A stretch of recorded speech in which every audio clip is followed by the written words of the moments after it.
Guys, we're going to go back to the Daily Mail and this exclusive by Chris Wheeler. United players expect Ten Hag to be sacked. I'll just read a little bit of Chris's article here. Manchester United players increasingly doubtful that Erik Ten Hag will be in charge next season. Mailsport understands many in the United squad believe it is likely new owners Ineos will sack the Dutchman this summer after only 2 years at the helm. Miguel, let me come to you for this one. I mean, how damaging do you feel that defeat at the Etihad was, given that United were ahead in that game? And is that the sort of result and outcome that maybe makes players who will feel it, obviously a derby defeat like that, particularly acutely, and maybe start feeling this way and even voicing their opinion potentially? I think it's more it informs the general mood because, like, to be fair, there's been stories swirling around about that Ineos are probably likely to consider moving Ten Hag on before the game. This just maybe kind of, perpetuates that or perpetuates the mood because, I mean, given how much Ratcliffe talked about Man City in his interview 2 weeks ago, he knows that Manchester United are way behind their neighbours at the moment. And in any game like that, you can basically only set up defensively. I mean, that is where there's actually, I think, one of the bigger concerns about Ten Hag, and that he's almost 2 years into the job now, and we still haven't seen what is supposed to be his defined Ajax ideology. I know he's had injuries, but then there's bigger issues there about the decisions made in recruitment, the players he's gone for. And it just kind of feeds into the field that he's almost a bit of a Claudio Ranieri at Old Trafford at the moment. That there's it's not quite a full takeover, obviously, but Ratcliffe's in charge of football and Ineos in charge of football, and they'll have their own ideas and want to go a different way, especially with a new football structure coming in.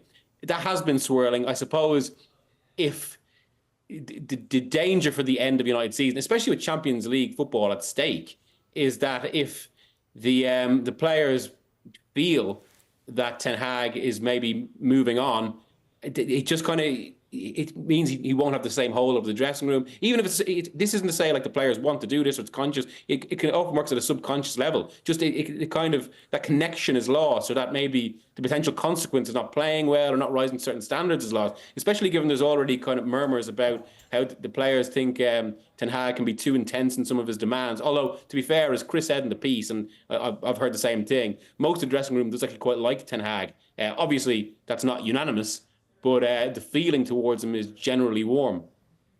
It does say in the piece it's possible that Ten Hag will earn a stay of execution, it says, if he wins the FA Cup and qualifies for the Champions League. I mean, Champions League, given the last couple of results, Mark, surely that looks very far away, given that, well, I know that fifth could be enough this season, but Spurs have a game in hand. They're 6 points clear in fifth right now. So does that feel too far-fetched for you?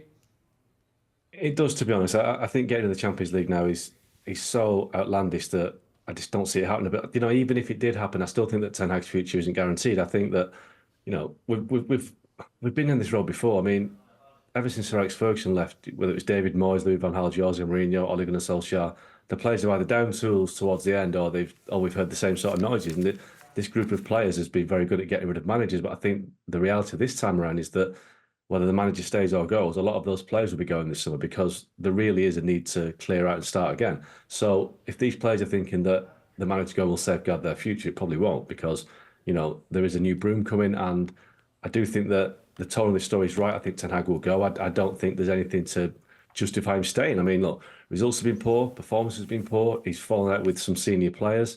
They're out of the Champions League at the group stage. They're nowhere near the Premier League. There really is nothing to keep him there. And I don't think the FA Cup is enough to keep him. It didn't keep Louis van Gaal. Like I say, even being in the Champions League, all that qualifying for the Champions League will do is take away the financial problem of getting rid of him, because it's going to cost him quite a bit of money to get rid of Ten Hag. So being out of the Champions League will make that financial problem even bigger. But there really is nothing to keep him there right now, because he's not offering anything that says, I'm your man for next season. And also it's significant that his contract expires at the end of next season. So the new board, the new regime has to decide this summer, stick or twist, and I think they'll let him go.